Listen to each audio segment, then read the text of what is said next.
Hola a todos y bienvenidos a esta explicación a fondo, armada específicamente como una herramienta de estudio para que preparen el parcial de Historia Social 2. Hoy vamos a hacer un recorrido fascinante por la historia argentina, exactamente entre 1930 y 1966. Y a ver, para que esto sea verdaderamente útil, no nos vamos a quedar en un resumen superficial. Vamos a usar los cambios en los modelos económicos como nuestro gran hilo conductor. De esta manera, vamos a entender cómo se relacionan el Estado, la clase obrera y esas transformaciones sociales profundas. Presten mucha atención a las rupturas, a las cosas que se mantienen constantes a través de las décadas y, por supuesto, a los autores obligatorios del programa que vamos a ir mencionando. Bueno, la hoja de ruta de hoy es súper clara. Vamos a pasar por 4 grandes momentos. 1. La década infame. 2. El peronismo. 3. Los años de proscripción y desarrollismo. Y 4. El golpe de Estado de 1966. Cada etapa es literalmente la consecuencia directa de la anterior. ¡Empecemos! Punto número 1. La década infame. Acá vemos una ruptura total y el nacimiento de una nueva realidad urbana.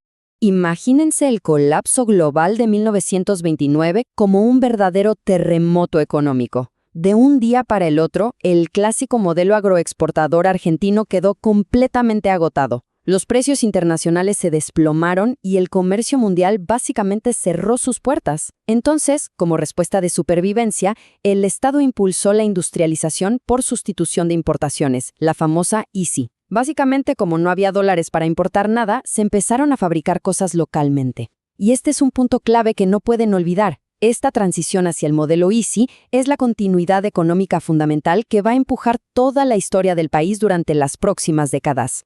Y claro, este giro productivo cambió por completo el mapa humano del país. Como nos explica súper bien el autor Silvio Echeverría, la crisis en el campo sumada a las nuevas fábricas generaron migraciones internas masivas. Miles y miles de personas dejaron el campo y se fueron a las grandes ciudades, como Buenos Aires y Rosario. De todo este proceso gigante nace una clase social completamente nueva para la época, los llamados sectores populares urbanos. Pero acá surge una paradoja increíble que define todos estos años. Mientras la economía se modernizaba a la fuerza y las ciudades explotaban de gente, el sistema político hizo todo lo contrario, se congeló. Después del golpe de 1930, se instaló un Estado conservador que dejó a todas estas nuevas masas urbanas totalmente afuera de la política. ¿Cómo? Mediante el fraude electoral sistemático, el famoso fraude patriótico, y una represión directa a los obreros. O sea, la nueva realidad social chocaba de frente contra un muro político.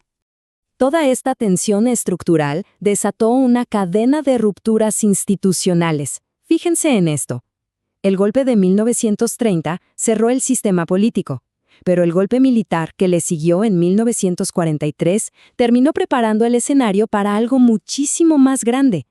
Esas masas excluidas estaban a punto de irrumpir en la historia grande del país. Lo que nos lleva al punto 2, el peronismo. Entramos en la etapa del Estado y la nueva clase obrera. Durante estos años, la economía bajo el modelo ICI siguió creciendo a toda máquina. Ahí tenemos una continuidad clarísima.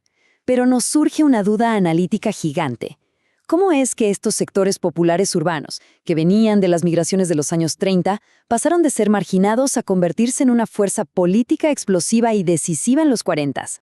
Para entender esto a la perfección, tenemos que hablar sí o sí del aporte de Daniel James. En su artículo sobre el 17 y 18 de octubre del 45, publicado en Desarrollo Económico, James se dedica a desarmar todos los mitos sobre por qué los obreros apoyaron al peronismo. Tradicionalmente, la visión ortodoxa decía que estas masas migrantes eran pasivas, que no tenían educación política y que un líder carismático simplemente las manipuló. Bueno, Daniel James nos demuestra que nada que ver. Él plantea que los trabajadores actuaron de forma súper consciente. Traían encima un montón de experiencia de organización sindical previa. Es más, James habla de una iconoclasia laica en las calles. Piensen en cánticos como «Alpargatas sí, libros no». Era una confrontación cultural activa de los trabajadores para exigir justicia social. A partir de ese octubre del 45, se consolidó una realidad completamente nueva, el estado de bienestar. El Estado dejó de mirar desde la tribuna y dejó de ser una herramienta exclusiva de la oligarquía. pasó a ser un árbitro activo, garantizando derechos laborales y redistribuyendo la riqueza de una manera inédita gracias al empleo industrial.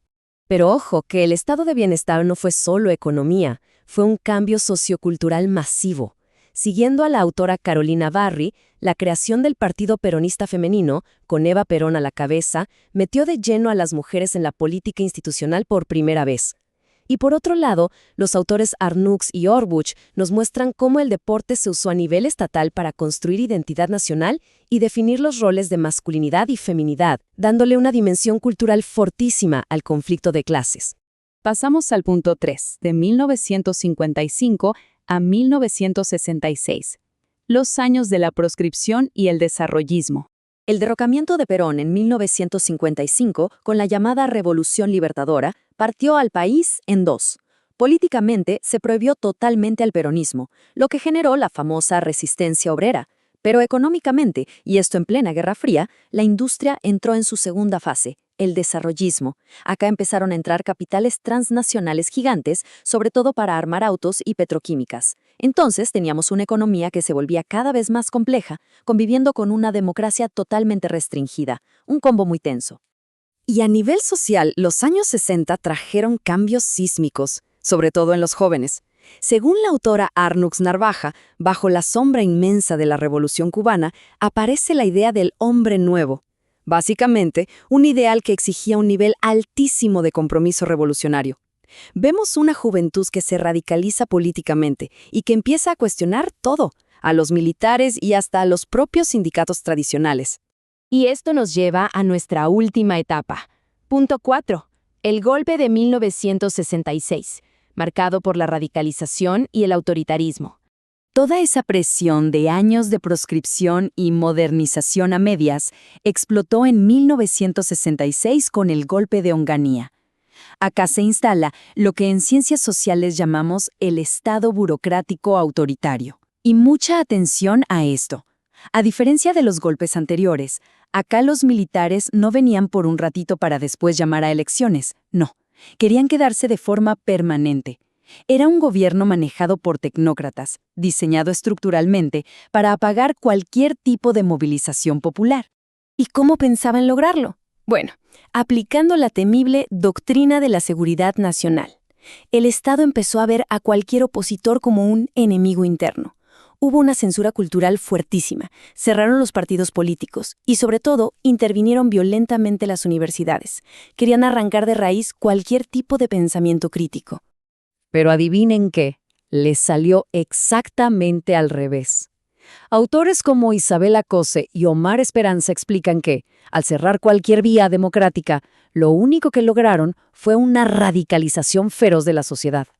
Hubo levantamientos masivos, como el Cordobazo, donde obreros y estudiantes salieron juntos a la calle. Hasta sectores conservadores de la Iglesia se quebraron y formaron el Movimiento de Sacerdotes para el Tercer Mundo. Básicamente, el país entró en una espiral de violencia política tremenda. Cierro con esta idea para que la piensen bien de cara al parcial. Resulta que el mismo ciclo económico de industrialización que empezó en los 30 terminó forjando a esa clase obrera súper consciente y organizada. Pero al mismo tiempo, ese mismo ciclo le dio forma al aparato estatal autoritario que intentó aplastarlos a toda costa. Es una tensión histórica brillante y súper compleja. Muchísimos éxitos a todos estudiando estos temas.